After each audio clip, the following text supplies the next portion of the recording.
Pernah nggak kamu memperhatikan? Di rapat penting, orang yang paling jago analisisnya justru yang paling sedikit ngomongnya. Katanya sih, smart people harus vokal biar kelihatan kompeten.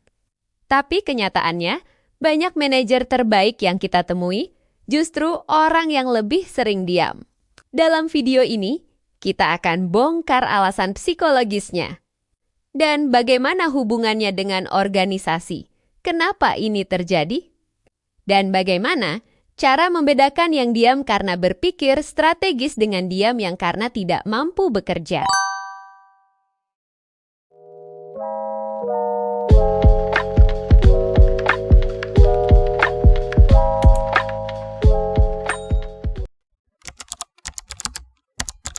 Budaya korporat sering disamakan orang banyak bicara dengan orang berkontribusi. Bias ini disebut Babel Hypothesis atau yang dapat diartikan sebagai orang yang bicara lebih banyak dianggap lebih pintar dan lebih layak jadi pemimpin.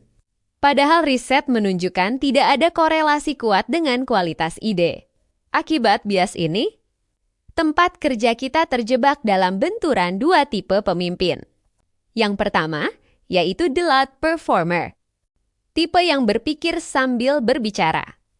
Sangat mahir dalam impression management, mengemas hal biasa menjadi terdengar luar biasa. Mereka memberikan rasa aman yang semu kepada pimpinan agar selalu terlihat. Mereka rentan terkena action bias, merasa memiliki dorongan untuk terus bergerak cepat dan mengambil keputusan yang instan, meskipun arahnya keliru. Gaya ini seringkali memicu fenomena groupthink, di mana anggota tim yang lain memilih diam dan mengiyakan demi menghindari permusuhan. Tipe pemimpin yang kedua adalah the quiet strategist. Sebaliknya, tipe ini menganut pada prinsip bicara ketika yang akan disampaikan berbobot. Saat berbicara di akhir rapat, setiap kalimat yang keluar biasanya berupa sintesis yang matang. Analisa resiko yang luput dari perhatian, atau solusi alternatif yang tajam.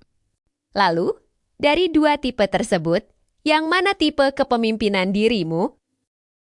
Orang yang paling berisik biasanya sedang sibuk mencari validasi. Sementara orang yang diam sedang sibuk memetakan solusi. Ketika orang dengan jam terbang tinggi memilih menahan diri. Itu bukan tanda kelemahan. Itu adalah sebuah strategi menyerang dalam sunyi. Berikut alasan manajer pintar memilih diam. Pertama, berpikir sistematis. Manajer yang analitis biasanya memproses informasi secara teratur, dengar dulu semua variabel, baru menyimpulkan. Bertindak terlalu cepat. Tentunya berisiko memberi kesimpulan prematur yang harus ditarik kembali dan itu dapat merusak kredibilitas sebagai pemimpin.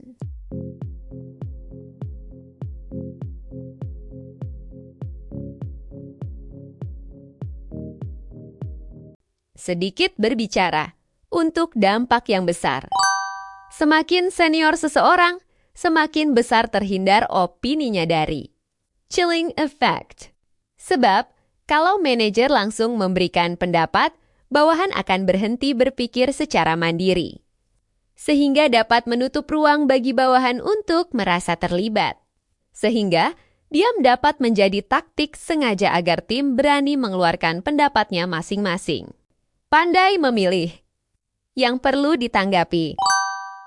Bayangkan, energi dan wibawa seorang manajer itu seperti baterai handphone. Jika dipakai buat hal-hal sepele terus. Nanti ketika ada momen penting malah baterai lo, nggak ada tenaga saat harus serius. Manajer itu nggak boleh asal komentar di semua hal, harus menabung energi untuk momen yang benar-benar penting. Kalau dampaknya kecil dan gampang bisa diperbaiki nanti. Percayakan saja pada tim untuk belajar mikir dan memutuskan sendiri.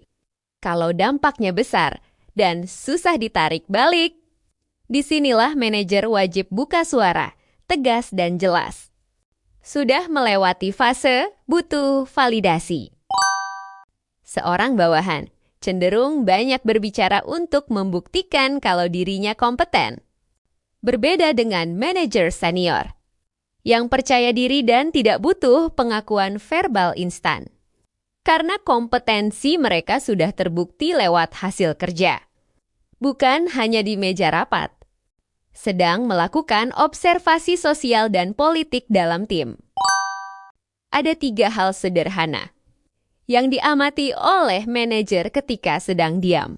Yang pertama, bahasa tubuh, siapa yang menyilangkan tangan, siapa yang menghindari kontak mata, siapa yang gelisah.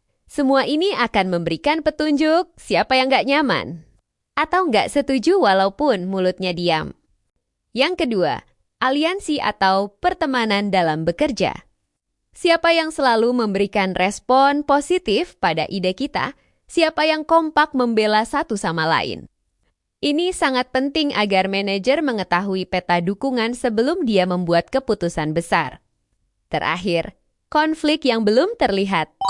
Kadang ada masalah antar anggota tim yang belum terlihat, tetapi dapat terlihat dari cara mereka bicara satu sama lain. Manajer yang jeli dapat mengetahui ini duluan sebelum menjadi konflik yang terbuka. Penting untuk berkata jujur, bahwa tidak semua diam itu baik. Ada juga diam karena burnout, kelelahan mengambil keputusan, trauma politik kantor, atau budaya perusahaan yang menghukum orang yang berani speak up. Apakah dia diam karena sedang berpikir, atau diam karena sudah menyerah dengan lingkungan kerja? Lalu, bagaimana dampak diam ke organisasi? Diam itu seperti pisau, bisa jadi alat yang berguna banget, tapi bisa juga melukai kalau dipakai dengan cara yang salah. Ayo kita bahas dampaknya. Sisi positif yang pertama, keputusan yang keluar biasanya akan lebih matang.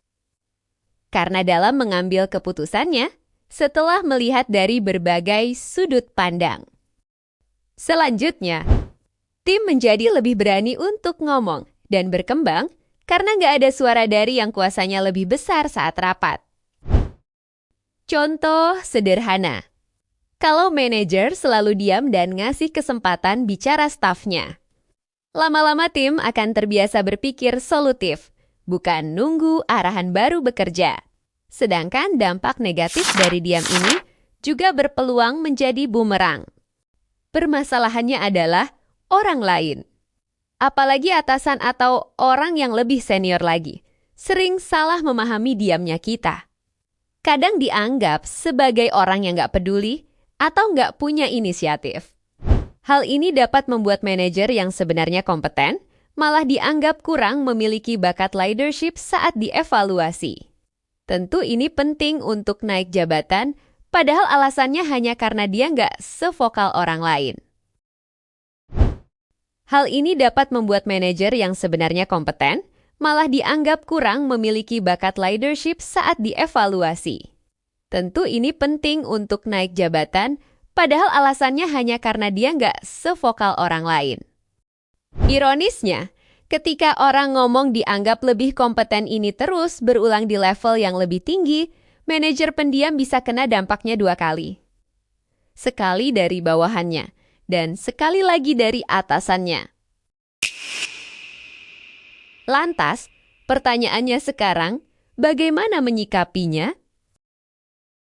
Pertama, rekrut dan ajarkan anggota tim untuk inisiatif bertanya dan memberi solusi. Lalu, manfaatkan meeting kecil. Pastikan seluruh anggota tim memiliki waktu yang cukup untuk berpendapat. Manage energi dan waktu istirahat. Ketika Anda sudah mulai capek, luangkan waktu untuk istirahat yang cukup. Fokus sama kelebihan dirimu. Kalau kamu jago melakukan observasi, analisis, bikin strategi yang detail, fokuslah pada kelebihanmu itu. Menjadi pendengar aktif. Dengarkan cerita, pengalaman, dan komplain dari anggota tim. Dorong kreativitas tim dengan memberi kebebasan tiap orang untuk membagi ide dan opininya dan berikan apresiasi. Dan yang terakhir, luangkan waktu untuk face-to-face bertanya tentang kerjaan, tanya kabar, dan mendengar hambatan staf. Maka, Insight dari video ini adalah, menurut studi yang dilakukan Adam Grant dan Francesca Gino, pemimpin introvert lebih unggul dibandingkan pemimpin ekstrovert di organisasi yang sangat proaktif dan kreatif. Kalau video ini menambah wawasan kepemimpinanmu, subscribe channel ini yuk! Karena bakal banyak pembahasan tentang manajerial yang relate sama keseharian tempat kita bekerja.